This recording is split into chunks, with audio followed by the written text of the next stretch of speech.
Hola, saludos a todos y gracias por acompañarnos en Informe Semanal. Los llamados papeles de Panamá han vuelto a poner de relieve las sociedades opacas en paraísos fiscales. La filtración tiene, señores, dimensión global y ya le ha costado el puesto al primer ministro de Islandia. España investiga si hay delito fiscal en los casos de afectados españoles. Panamá defiende las empresas pantalla offshore. En la tarde del 3 de abril se lanzaba a nivel mundial la mayor filtración jamás publicada en la historia periodística, que ha sacado a la luz 40 años de entramados financieros ocultos en un despacho de abogados de Panamá. Los papeles de Panamá son 11 millones de documentos internos del despacho de abogados panameños Mossack Fonseca, que nos ofrecen una mirada absolutamente exclusiva sobre el mundo de los paraísos fiscales y de las sociedades offshore. Toda esa información luego va a ser un efecto viral, es decir, va a haber muchísimas datos que van a llamar a otros datos, que se van a poder contrastar, es decir, esa pléyade de datos que se ha generado ahora se va a multiplicar muchísimas veces, probablemente en estos próximos meses. Nosotros estamos analizando toda la información que aparece en los distintos medios de comunicación y hemos abierto ya una investigación en profundidad para, con todos los medios legales que tenemos a nuestro alcance, pues realizar las actuaciones que tengamos que hacer con independencia de a quién afecten estas actuaciones. Más de 200.000 sociedades offshore, entre cuyos titulares se encuentran hasta 12 jefes de Estado o primeros ministros, cientos de políticos, miles de empresarios y funcionarios de todas las naciones, incluidas las economías comunistas. Podrían ser apenas la punta del iceberg de esa gran trama global que vive oculta en los paraísos fiscales de todo el mundo.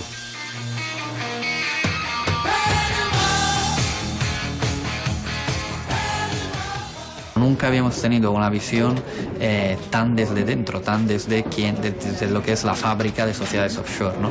Además, viendo este mundo desde dentro, nos hemos dado cuenta de que hay jefes de Estado actuales y pasados, primeros ministros, políticos. Entonces, que no es algo que los paraísos fiscales no son algo que utilizan solo los 4 corruptos de los que hemos escuchado hablar, sino que es una maquinaria extendida a nivel mundial y a nivel global. No por casualidad, pero sí de forma colateral, la gran filtración de los llamados papeles de Panamá tiene su origen en una investigación previa propiciada por un diario alemán en el caso Commerzbank.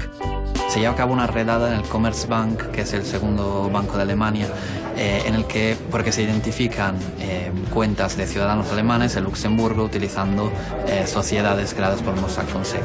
Entonces, eso era solo el germen de la información. Cuando hacemos un análisis jurídico de lo que han sido y están siendo los papeles de Panamá, saber si esas pruebas se han obtenido de manera lícita, porque en el caso de que de ellas se dedujeran procedimientos sancionadores, para poder ser utilizadas como pruebas verdaderamente en un proceso, tendrán que ser obtenidas con garantías. Las garantías formales son fundamentales en un Estado de Derecho, y España lo es. Nosotros somos una firma de casi 40 años de existencia. Hemos formado más de 250.000 sociedades anónimas a través de nuestra historia y nos encargamos solamente de la parte legal. Nosotros no participamos en las actividades de la empresa ni tenemos ninguna responsabilidad a lo que la empresa se dedica. Tampoco nosotros conocemos muchas veces quién es el dueño de la empresa porque se la vendemos a un abogado, a un banco, a una sociedad financiera o fiduciaria, y esta sociedad ese cliente tiene a su vez su cliente final. En los papeles de Panamá figuran miles de nombres vinculados a otras tantas empresas registradas en los llamados paraísos fiscales. Son las conocidas como sociedades offshore. La sociedad offshore no es un término jurídico, es un término comercial que se ha impuesto en el mercado y hace referencia a aquellas sociedades de capital limitadas o anónimas que se crean en alguno de los países que están en la lista de los paraísos fiscales. España tiene un Real Decreto en el cual enumera esos países. Crear una sociedad en un país esos es lícito, no es en sí mismo un delito, pero se conoce popularmente como sociedad offshore. El hecho de crear empresas, como en cualquier país del mundo, no es una cosa ilegal, es fruto de la libertad de comercio, de la economía de mercado, etcétera. El hecho de crear estas empresas no es en absoluto ilegal. La cuestión es para qué se crean, qué se va a llevar allí, y ese es el quid de la cuestión. Esta semana hemos ido conociendo algunos nombres relevantes tanto del panorama nacional como internacional. En España, la infanta Pilar de Borbón ha reconocido ser titular de una sociedad entre 1974 y 2014, de la que, según su testimonio, estaba al corriente con Hacienda. La agencia tributaria comprueba ya esos datos junto con los de otros como Pedro Almodóvar, quien ha evitado hacer declaraciones al respecto, suspendiendo incluso la promoción de su última película. Los de Imanol Arias, titular de una sociedad con sede en la isla de Niue, entre 1998 y el 2000. O Alex Cribillé y el hijo del expresidente de la Generalitat de Cataluña, Oleguer Pujol, entre otros. A través del modelo 720 podremos analizar todas las implicaciones que tienen los diferentes contribuyentes que se puedan ver afectados, incluso terceras personas que tuvieran vinculación con ellos, y me gustaría destacar el potencial de la información que tenemos a través del modelo 720 precisamente para realizar todas las actuaciones que tengamos que hacer en estos momentos. Y también me gustaría destacar que este modelo, precisamente, y esta información la tenemos como consecuencia de la ley antifraude del año 2012 y que no la teníamos antes. El caso más complejo es el del futbolista argentino del Barcelona, Leo Messi, que tiene aún en activo la firma Megastar Enterprise, cuando se encuentra inmerso en pleno proceso judicial, precisamente por fraude fiscal. Desde el punto de vista de las consecuencias para los contribuyentes, no es distinto de otros muchos casos. Las consecuencias pueden ser muy diversas.